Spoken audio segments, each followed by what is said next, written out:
आप देख रहे हैं विशाल 11। विशाल 11 में आज की कहानी होली की है।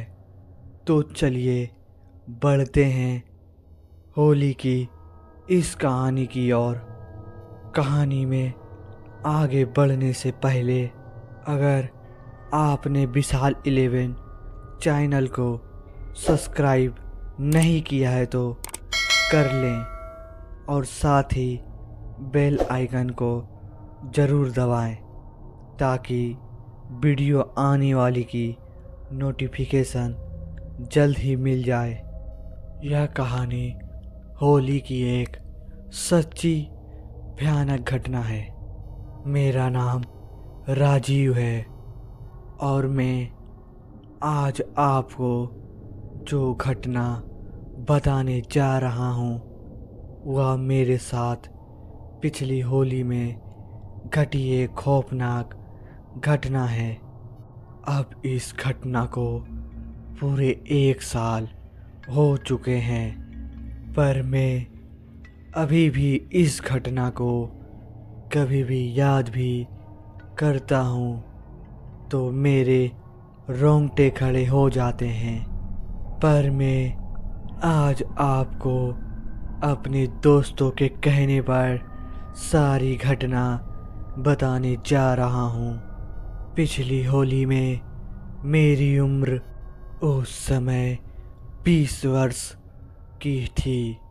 उस दिन मैं अपने 4-5 दोस्तों के साथ सुबह 9 बजे से ही होली खेलने को निकल गया था, क्योंकि मुझे और मेरे दोस्तों को होली बहुत पसंद है। वैसे मुझे पता है अब आप क्या सोच रहे होंगे कि यही होली तो सबको ही पसंद होती है। वैसे ही हम सबको भी होली बहुत पसंद है, इसलिए हम सारे दोस्त उस दिन सुबह 9 बजे से ही होली खेलने को निकल गए थे। और हमारा उस दिन का यह प्लान था कि होली के दिन कोई भी ऐसा इंसान नहीं बचना चाहिए जिसको रंग ना लगा हो। और कुछ हमने ऐसा ही करा। हमने अपने मोहल्ले में जब सबको रंग लगा दिया, तब हमने सोचा कि अब दूसरे मोहल्ले में जाकर सबको रंग लगाते हैं। फिर उसके बाद हम सब तुरंत अपनी बाइक में बैठे और तुरंत दूसरे मोहल्ले में पहुंच गए। वहां पहुंचकर सबसे पहले हमने उस मोहल्ले में रह रहे अपने दोस्तों को ढूंढता। फिर उसके बाद उन सब के साथ निकल गए।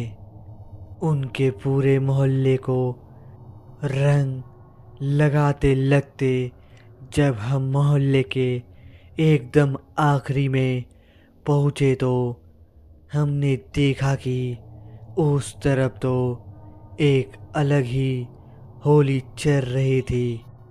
यानी उस तरफ के लड़के एक दूसरे के कपड़े फाड़ रहे थे। पता नहीं उस समय में मेरे सारे दोस्तों को क्या हुआ कि वह सब भी उनके साथ ही घुस गए और एक दूसरे के कपड़े फाड़ने लगे।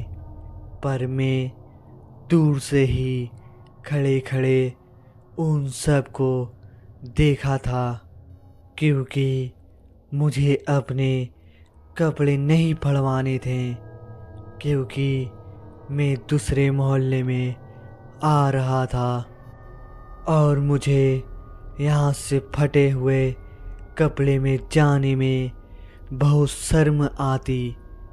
इसलिए मैं दूर से ही खड़े खड़े सभी को देख ही रहा था।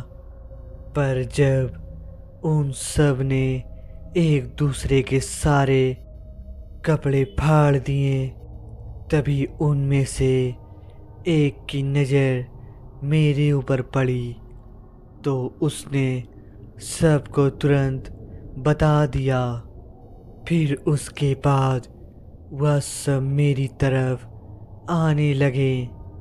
पर मैंने भी सोच लिया था कि मैं अपने कपड़े तो फड़वाऊंगा नहीं, इसलिए मैं सीधा अपने पीछे जो खंडर था उसकी तरफ भागने लगा।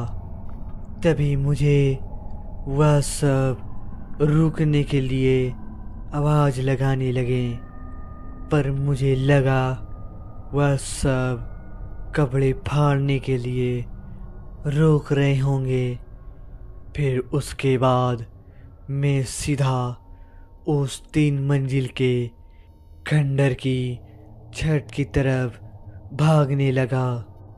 और जब मैं उस खंडर की छत पर पहुंचा तो मैंने देखा उस खंडर की छत की दूसरी ओर कोई सफ़ेद कपड़े पहने बैठा हुआ था। उसको देखकर मैं यही सोच रहा था कि यह है कौन जो आज 11 बजे तक एकदम साफ सुथरा बैठा हुआ है। इसलिए मैंने उसके पीछे से ही आवाज़ लगाई, अरे कौन हो भाई, जो होली के दिन भी जो साफ सुथरा बैठा हुआ है। मेरे इतनी ज़ोर से बोलने के बाद भी जब वह पीछे नहीं मुड़ा तो मुझे काफ़ी अजीब तो लगा। पर मैं भी होली की कसम खाकर आया हुआ था कि आज तो सबको रंगना ही है। पर मेरे पास उस समय रंग ख़त्म हो गया था, इसलिए मैं उस खंडर की छत से नीचे जाकर देखा तो वह सभी वहीं पर ही खड़े हुए थे। फिर उसके बाद मैंने जैसे आगे की तरफ फिर से देखा तो वह जो लड़का छत पर दूसरी तरफ बैठा हुआ था वह सीढ़ियों के पास खड़ा हुआ था, पर उसका मुंह अभी भी दूसरी तरफ ही था। इसलिए मैंने उसे एक बार फिर से आवाज़ लगाई, अरे भाई जरा सुन तो।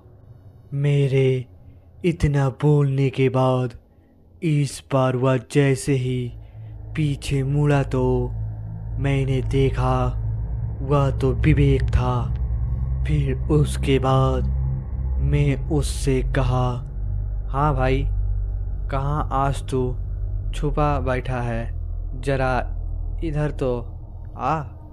मेरे इतना बोलने के बाद विवेक मेरी तरफ आ ही रहा था। तभी मैंने तुरंत छत के नीचे की तरफ देखा और जोर से आवाज़ लगाई और मैं कहा, अरे जल्दी ऊपर आओ, विवेक कालू ऊपर है और उसने अभी भी रंग नहीं लगाया है। मैंने विवेक कालू को इसीलिए कहा था क्योंकि सभी उसे कालू बोला करते थे।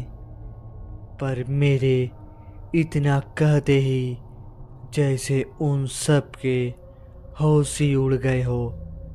पर तभी नीचे से ही एक लड़के ने कहा, राजीव तुरंत वहाँ से भाग। मैंने जैसे ही यह सुना तो मुझे बड़ा ही अजीब लगा, पर मैंने फिर कहा, अरे क्या हुआ? फिर नीचे से उस लड़के ने कहा, अबे विवेक, कालू तो 1 महीने पहले ही मर चुका है। मैंने जैसे ही उसके मुंह से इतना सुना तो जैसे मेरा खून जम सा गया हो।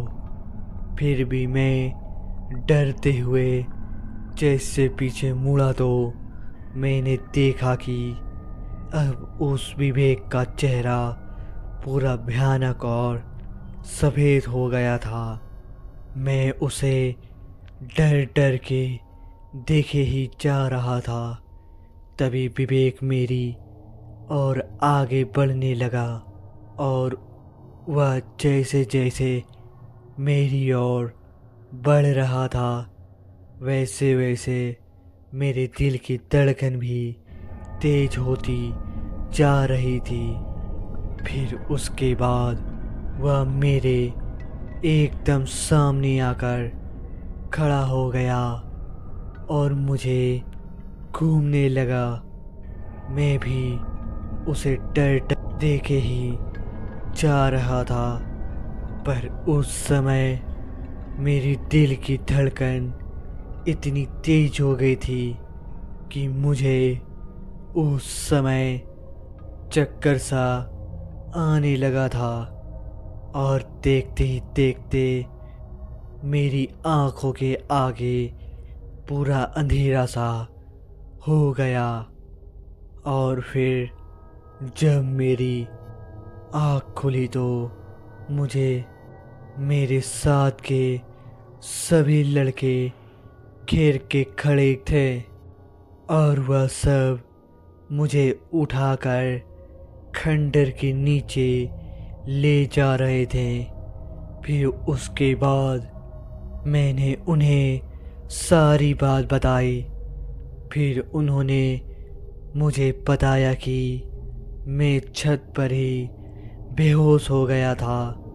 शायद मैं विवेक को देखकर इतना डर गया था, मैं वहीं पर बेहोश हो गया।